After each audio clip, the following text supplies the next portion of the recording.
Hi hello welcome to my channel.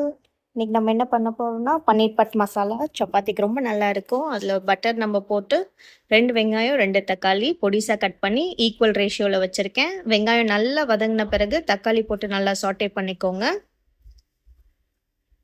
5 to 6 பூண்டு போட்டிருக்கேன். பூண்டு போட்டிங்கன்னா நல்ல ஒரு ஃப்ளேவர் கிடைக்கும். இதெல்லாம் ரா ஸ்மெல் போகிற வரைக்கும் நல்லா வதக்கிக்கோங்க.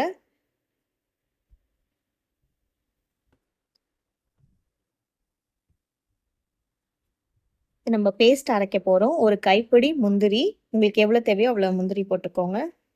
இதை போட்டு நல்லா வதக்கிட்டு ஆற வச்சுட்டு மிக்ஸி ஜாரில் இந்த மாதிரி பேஸ்ட்டாக அரைச்சி எடுத்து வச்சுக்கோங்க ஒரு சைடு. அண்ட் இன்னொரு பேனில் நம்ம பட்டர் போட்டு மசாலா போடுறோம். ரெட் சில்லி பவுடர், பெப்பர், கொஞ்சம் மஞ்சள்தூள் இதெல்லாம் போட்டு அந்த பன்னீரை நல்லா ரோஸ்ட் பண்ணி எடுத்துக்கோங்க.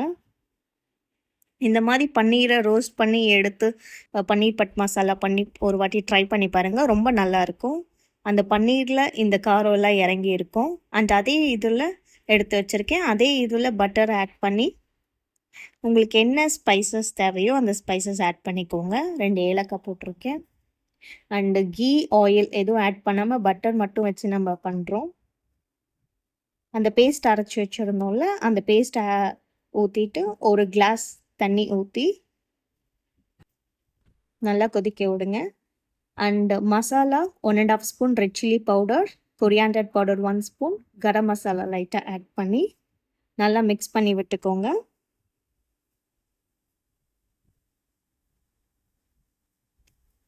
சால்ட் அண்ட் லைட்டாக சுகர் ஆட் பண்ணிக்கோங்க.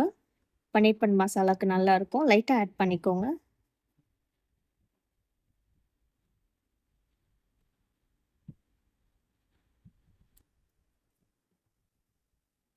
நல்லா மிக்ஸ் பண்ணி விட்டுக்கோங்க. அந்த மசாலா ஸ்மெல் போகிற வரைக்கும் ஒரு 2 to 3 மினிட்ஸ் அது நல்லா கொதிக்கட்டும். அது மர்ஜ் ஆகி வரட்டும். ஒரு மூடி போட்டு மூடி வைங்க. இந்த மாதிரி எண்ணெய் இந்த மாதிரி பிரிஞ்சு வரும்போது இந்த ஸ்டேஜில் நம்ம ஃப்ரை பண்ணி வச்சுருந்த பன்னீரை ஆட் பண்ணுங்கள்.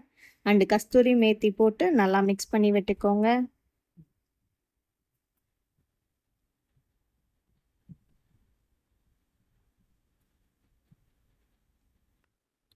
சாஃப்டான ஸ்மூத்தியான பன்னீர் ரெடி. அண்ட் க்ரீம் ஆப்ஷனல் தான், உங்களுக்கு தேவைன்னா போட்டுக்கோங்க. கண்டிப்பாக ட்ரை பண்ணி பாருங்கள். தேங்க்யூ ஃபார் வாட்சிங்.